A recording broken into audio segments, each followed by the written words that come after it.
आप world security की बात करें, क्या मजाक कर रहे हैं आप?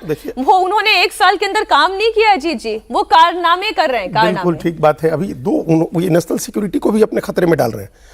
ये बात जो कर रहे हैं ना, वो कह रहे हैं कि हम अमेरिका के लिए कर रहे हैं, लेकिन अमेरिका की नेशनल सिक्योरिटी को भी आप खतरे में डाल रहे हैं। ये ऐसा नहीं है जो कहा अभी अवधेश जी ने कि नाटो या यूरोप जो है शक्तिशाली है अमेरिका की वजह से, तो अमेरिका की शक्ति में भी कहीं ना कहीं यूरोप का योगदान होता है, पूरी दुनिया का होता है। सर क्या आज की दुनिया में अमेरिका पर अटैक कर देंगे? नहीं करेंगे ना। वो पहले एक जमाना था जिसके लिए वो हम लोग जिसको बोलते हैं मुनरो डॉक्ट्राइन, वो यूरोप से बचने के लिए ही हुआ था, लेकिन उस समय यूरोप एक कॉलोनियल फोर्स था।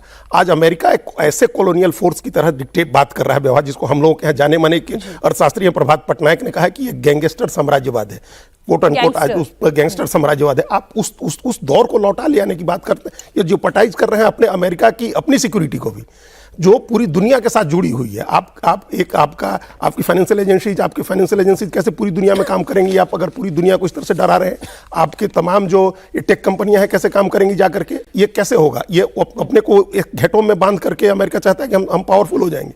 ये पूरी दुनिया की सिक्योरिटी के साथ साथ अपनी सिक्योरिटी को भी खतरे में डाल रहे हैं। और एक इंपॉर्टेंट बात इसमें यह है कि आप अपना बैकयार्ड डिफाइन कर लें कि हमारा बैकयार्ड 2 महादेश है, उत्तर और दक्षिण महादेश दोनों हमारा बैकयार्ड है, और इसमें हम जो चाहेंगे सो करेंगे। और कल चाइना डिफाइन कर ले कि हमारा बैकयार्ड पूरा एशिया है, हम जो चाहेंगे सो करेंगे, हम इसको कब्जा कर लेंगे, हम इसको कब्जा कर लेंगे, हमारे पास पावर है।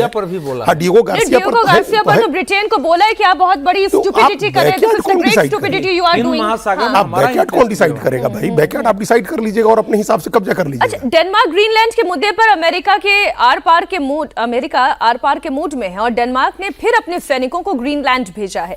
ग्रीनलैंड पर ट्रंप की जिद के चलते अब उन्हें गालियां पड़ रही हैं।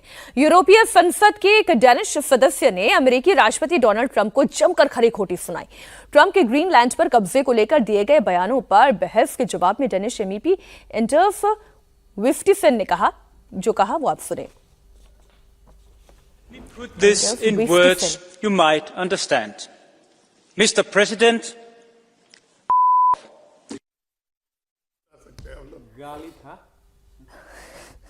गालियां, मुझे लगा गालियां पड़ रही है, लिटरल गालियां। लेकिन फ्रस्ट्रेशन यूरोप का ही फ्रस्ट्रेशन है। फिर इस बात को दोहरा रहा हूं कि इस समय हमको ये बड़ा अजूबा लग रहा है कि ये कैसे हो गया, लेकिन कभी किसी ने सोचा है कि आज की जो लैटिन अमेरिका है या आज के यूरोप का जो विभाजन है, आखिर आर्कटिक का ग्रीनलैंड डेनमार्क का कैसे हो गया? ये किस समझौते के तहत हुआ?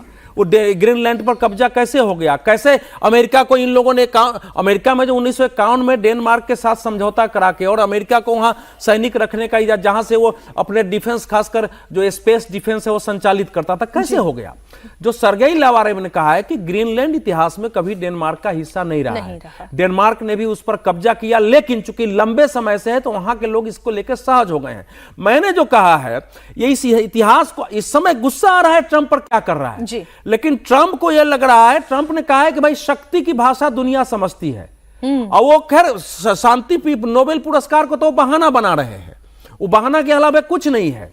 अब डिएगो, अब या तो फिर तो कल वो कह सकते हैं कि ब्रिटेन ने भारत को बेकार में गुलामी से मुक्त कर दिया, वो पाकिस्तान को बेकार मुक्त कर दिया, अब यहां उसने शासन किया था, फ्रांस ने मॉरिशस को बेकार आजाद कर दिया। लेकिन ये इतिहास को देखने की आवश्यकता है कि पहले देखो, पहले पादरी लोगों ने गए हैं, पूरे अमेरिका की, लैटिन अमेरिका की, अफ्रीका की सभ्यता को नष्ट किया, अपने हिसाब से देश बनाए, व्यापारियों ने व्यापार किया, अपने हिसाब से नेशन स्टेट किए। सर, आपकी सारी बातों में भानुमति का कुनबा द्वितीय विश्व युद्ध तक जो है किसी प्रकार से हो कि अब दुनिया में युद्ध नहीं हो, तो उसी से सीमाएं खींच दिया है। सर, तो वो जटिलताएं हैं। आप जो ये कह रहे हैं ना, जो हमारे शास्त्रों में कहा है वीर भोग्य वसुंधरा,